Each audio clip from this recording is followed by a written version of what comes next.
crazy because I still play at all the Jamaican parties. I still play at all the reggae parties. Is that they don't get covered as big as the hip hop parties get covered. To break a Jamaican artist, it takes like a village because Jamaica is international music. So it's like when a rhythm come out and somebody's popping on it, when you're just one of the guys that's playing it. In difference with hip hop, an artist can come to a DJ and say, "Hey man, I want to work with you, just you. I want to work with you," and then you get the other DJs on it. You know what I'm saying? That is the difference. But Jamaican artists like Wayne Wonder, it was just a real good friend of mine, real good friend. We did a couple of remixes, and we got a couple of remixes coming up with some real big artists too with him. He's been in the game a long time. He's a veteran. But like I said, he's still relevant and still stay young within the music business, you know what I'm saying? But I don't know, I guess you can say I'm a crossover a little bit. I guess you can say that. But I still love my culture and I still love my reggae music. Lately I've been feeling like fuck a hater, fuck a cop. Well, I'm like a fireman. I work 7 days off 7. I tour for 7 days, come home.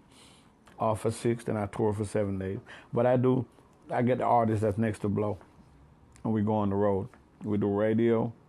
It's like a campaign, like you're running for office. We do radio. We go to all the lifestyle stores. We go to the hood, put out CDs. Then we go to the club that night and we perform. It's just called a street and greet because we're in the streets. And I'm a DJ myself, but a lot of DJs, sometimes the guys sit with them and they let you listen to their music and then they really don't play it. They really don't support it. Not every DJ. But some of them don't support it. So what I start doing, I start bringing the streets involved. So a street and greet is we sit down with everybody who loves music, the tastemakers, the DJs, the people who just want to hear music, the people who just want to criticize your music, who just want to give their feedback. We bring everybody together and we just have a ball. Now, it's some great constructive criticism that people are going to give you. You got to have alligator skin when you come in this business. Because the hip-hop business is not for soft people. It's for people who got alligator skin because people are going to criticize you. Just like somebody might put something up on Facebook, but you expect everybody to comment, the comments to be what you like. Everybody don't see it that way. Some people are going to comment the way they see it because everybody got their own mind. A lot of people ain't ready for that. And that's what the street and grit is. You got to have tough skin. Because people are going to tell you, they didn't like that, they don't like that verse, they don't like your metaphor, they don't like how you finish with your hook. People are going to tell you what they don't like, and you just got to be ready for it. But that's what my tour is about. It's an artist development program. And I have artists like Rollo, Lucci, who still come out with me because 2 Chainz was the first person we took on this type of tour. Even though they get big, they still come out and show me love while I'm doing these tours. Show the other guys who's trying to make it that there's hope. I did it, man, and it worked for me. So you got to keep on doing this if you want to make it, you know what I'm saying? Which is a good thing. When it comes to Florida, like Jeezy, I was the first person to like expand that out there in Jeezy. Pastor Troy, Trick Daddy, and Yo Gotti, 2 Chainz, Snooty Wild, Dolph, Rollo, Lucci, Colonel Loud, a song in California that he had with Young Dolph, Shy Glizzy, I did that tape, Young Heifer that put him in the game. So, man, a lot, I can't remember, of everybody who I helped. I'll be honest with you, man, like, I just think I think they helped me too. And of course, Plies, Plies was like, we came from scratch with it. Just like the Lucha situation, Plies we came from scratch with that. 36 ounces was from scratch. So I think they helped me too. Because if they didn't rap real good, that wouldn't give me a platform to work with anyway, you know what I'm saying? And if they didn't have good music, I couldn't have took it where it went. So it's a 50-50 thing. A lot of people love to say, well, bigger than this, bigger than that, but I love to say it's a 50-50 thing with me and the artist. They had good music, and I just had a platform to push it. You got to have that good endurance. Like I said, the work ethics speak for itself. You got to go out here and you got to give it to the people and you got to make them understand, like, you got to mess with this. This is good. If you don't mess with this, you're missing something big. And you got to tell DJs, like, most DJs, they're playing big clubs, but they are not big and they are not known because they never broke independent artists. I think if you got more than 2,000 or 1,500 people you're playing for, you got to break an independent artist every now and then. You don't have to do it every day, every night, but every now and then you got to. When you have that many people listening to you, you got to cater for the independent artists. Because if you don't bring new people to the table, then you just keep playing the same records over and over again. Yeah, that's my man right there, man. Forte, he's from Florida, and he's somebody that I need to look out for. You got Belize. Got to look out for. He's doing real good. You got Ferrari Fred. I mean, I could name a bunch. You know what I'm saying? Every year I put at least 4 or 5 people in the game. You know what I'm saying? Some of them get real big. Some of them doesn't get as big as the rest of them. But those are people you got to look for. D-Boy. You know, it's just a lot. I reinvent myself. After you've been DJing so long and being in the clubs and the secondhand smoke and all this stuff, kind of get a little tired of that stuff. So how I reinvent myself, I've been breaking records. So what I did is stop doing a lot of club work for a minute and just start going to the labels and getting the artists and taking them on tours and breaking them before I start, doing that again. So to reinvent yourself, sometimes it's just a little process.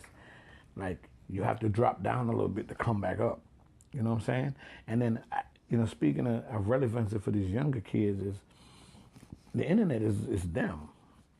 That's relevant enough. The internet is them. It's the older guys that stay relevant is the real problem. Because, when the younger kids ask you to do a verse for them, I feel like the older guys should get on there and do them. Don't stoop to the younger guy level and do what he doing and rapping like him, because then you sound desperate, like you want to be young again. You know what I'm saying? I feel like just do your thing. And I think as long as the older DJs, the older A&Rs and the older rappers co-sign the younger guys, I think the relevance is going to be there. Notoriety is when people know your work, and notoriety leave a legacy. When they talk about us, when they talk about Bigga Rankin, when they talk about Lucci, when they talk about T.I.G. For my relevance, I want to kind of thank Lucci, because the intros that I did on Lucci songs, he didn't have to keep them on those songs and shoot the videos with me. He didn't have to do that. He could have just left that on the mixtape, because like a lot of guys do, and then shot their videos without me. But he kept me on all his intros, shot the videos with me. He's a younger person, so that bring my relevance to just, everybody knew who I was. Like the younger kids who probably didn't know who I was before that, they knew who I was off of his record. So I got to give him a lot of credit for that. Some of these younger guys have no manners. They has no good work ethics. And when you get kind of old, your patience get kind of shorter. So sometimes I can't really blame the older guys for being lame about the situation. It's both parties too, you know what I'm saying? A lot of the younger guys, they really don't have any manners. They don't know how to speak to somebody grown. And a lot of the grown people they really just ain't got no patience. When I came in the game, it was a lot of morals and substance to what you do. Not just like people just get up here and say anything and it works. It's a lot of morals, I'm a very God-fearing person. I'm very merciful. I like to say, when I talk to these kids, I like to tell them stuff that's gonna benefit them later on, that nobody didn't tell me when I was young, So my energy comes from really look at these youngsters and say, well, okay, I done became big in this thing. I can show them how to do it the right way. Because a lot of them think it's all about, popping the pills and smoking perp and all that. That's just another part of the game. I feel like us, the elders, our destinies are tied with these kids. When we was running to them cars with the pistol hanging out our pocket and serving, them kids look up to us. They want to be like us. They want to be like, the dude getting the fast money. They didn't want to be like Michael Jordan. They didn't want to be like Scottie Pippen. They want to be like you, who getting that bread right then. And it looks cool until somebody get killed or somebody go to prison. You know, because prisons was built in good intentions, you know what I'm saying? Who would have known some of the people that you love to dearest is doing life or doing multiple years for different type of charges, you know what I'm saying? And I'm just trying to teach these kids that it's another way. It's a way out if you want to give it. Not every rapper is gonna make it. You might have 500 rappers every week, maybe 50 of them gonna make it, but you don't know which 50. Is it the first 50, the middle 50, or the last 50? You don't know. I feel like, you know, we just gotta show them love. The OGs is lame if they don't co-sign the young guys. Because we had our time, you know, we had our fun. We had our scene, you know, it's time for them to come up. It's time for them to do it. And if we can co-sign them and help them to achieve this type of success, that's like orgasm. That's beautiful. To see somebody that you taught and helped and push on BET collecting an award. He doesn't have to say your name because I don't get my blessing from man. I get it from God. So the blessing that comes to me is help my kids, my grandkids, and my cousins and my family. Those are the blessings I get back. So when I help these artists, I don't expect them to give me anything.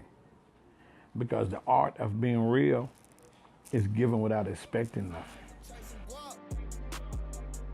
I host a lot of events. I think on the 28th, I'm in Columbus, Georgia with Jeezy, Boosie, and NBA Youngboy. And I got a couple of days with Moneybag. I got a whole lot of days with Lucci. A lot of people book us together. A lot of people book me to host because I kind of make sure the show go right, you know what I'm saying? The opening acts come on time, do what they're supposed to do. I don't let them, you know, stay up there a long time and really kill themselves. Like a lot of, you know, some guys will go up there and do 3, 4 songs when people only want to hear one of your songs so they can know what your priority is so they can follow you and help you, you know what I'm saying? I try to be there as that guidance for them, you know what I'm saying? It's worse than it used to be. And I think it's only worse than it used to be because we have social media now. Because a lot of the stuff that used to happen, especially, you know, back in the little country places, you know, if 2 white guys pull up with a mustache and a badge, 9 times out of 10, you're going in the back seat of their car. You know what I'm saying? So I think this stuff been going on forever, man, you know. I'm a Jamaican and I came here to the United States and I didn't know a whole lot about prejudice until I got here, you know what I'm saying? I just think most of the guys who's popular, I think they need to speak on that. So at least the kids know what's going on. You know, I was watching the TV the other day. I was up north somewhere and the police draw down on some kids that was just out playing, but they thought it was something else. And the mother was just crying like she thought she was gonna lose her child. And you can see it in her eyes like she really thought she was gonna lose her child. So I really think it's a responsibility for most of these guys that got the platform to speak, and it's a responsibility to me too. I mean, I speak a lot on stuff like this, a whole lot of stuff, and you know, because I'm always deep, you know, on my breakfast with Bigga. I even think people like me need to speak on it more. I don't think none of these stars or even activists speak on it enough. I think we all need to speak on it more, most definitely. And it's a good point to touch on because in times like this, where you got artists that have so many millions of followers, white, black, Hispanic, all different type, I think it's good for them to touch it. I don't think they got to go deep just to come out, but I think they just touch it as they go and let people at least understand what they're talking about, you know what I'm saying?